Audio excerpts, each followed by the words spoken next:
Random FPS drops are the worst because they feel like the PC is trolling you. One match is smooth, the next one tanks, then it magically recovers and you do not know what changed. The truth is FPS drops almost always come from a small set of causes.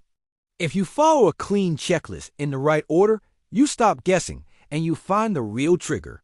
First, confirm what kind of drop you are seeing. Some drops are quick dips that come with a big frame time spike. That is stutter. Other drops stay low for a longer stretch. That can be throttling, background load, or power limit. Use one overlay and watch these at the same time. GPU usage, CPU usage, GPU clock, CPU clock, GPU temp, CPU temp, and frame time. Do not troubleshoot blind. Test the same map or the same scene for a few minutes so you are not reacting to one random hitch. Next, kill background spikes. This is the most common reason performance feels random. Open Task Manager while the game is running and watch CPU and disk. The usual offenders are a browser with heavy tabs, a launcher updating in the background, cloud sync, RGB apps pulling sensors, and antivirus scans. Close what you do not need for the session. Then do the long-term fix. Disable unnecessary startup apps so your PC does not boot into chaos every day. Now check Windows power behavior. On Windows 11, power mode actually matters. If you are in best efficiency or an OEM silent profile, clocks can bounce and the game feels inconsistent. Switch power mode to balance or best performance when you game. On laptops, you must be plugged in for serious gaming. Also check the vendor control app and make sure you are not in whisper or silent mode that cuts power and causes dips. After that, watch for throttling. FPS drops that happen together with clock drops are a huge clue. If GPU clock or CPU clock falls right when FPS falls, you are hitting a thermal limit or a power limit. Clean dust, make sure the case airflow is correct, and confirm fans are actually moving air in the right direction. If your GPU is slamming its power limit, a small undervolt can reduce heat and stabilize clocks with almost no FPS loss. The goal is not max numbers. The goal is stable clocks, so the game feels consistent. Next up is RAM, because RAM mistakes destroy 1% lows. If you have one stick of RAM, the system can feel choppy even when average FPS looks okay. Confirm you have 2 sticks in dual channel. Then check speed. If XMP or DOCP is off, your RAM might be running slow defaults. Turn XMP on, reboot, and test again.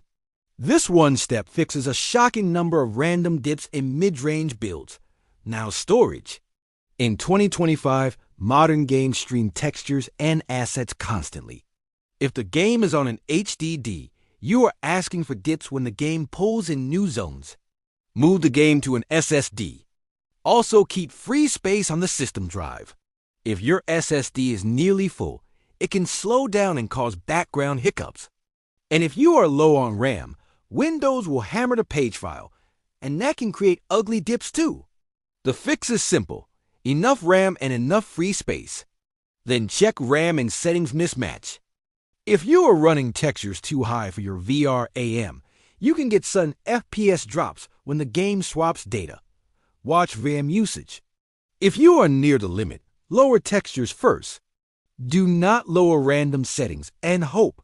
VRAM overflow creates the nastiest dips.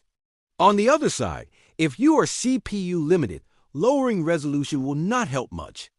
Instead, lower CPU heavy settings like crowd density, view distance, simulation, and physics. Many people lower textures and wonder why the dips stay. They lowered the wrong thing. Next, overlays and capture tools. Overlays hook into the game and can create spikes. Pick one overlay, not 3. If you record, do not run 2 capture programs at the same time.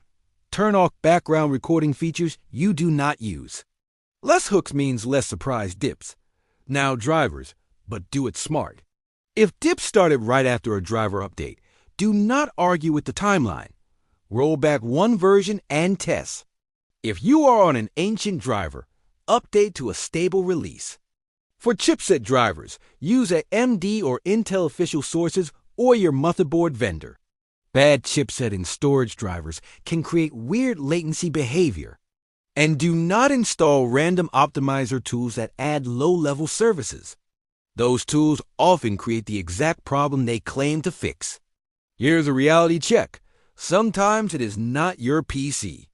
Online games can feel like FPS drops when it is actually server hitching or packet loss. If it only happens online, test an offline benchmark or a single-player scene.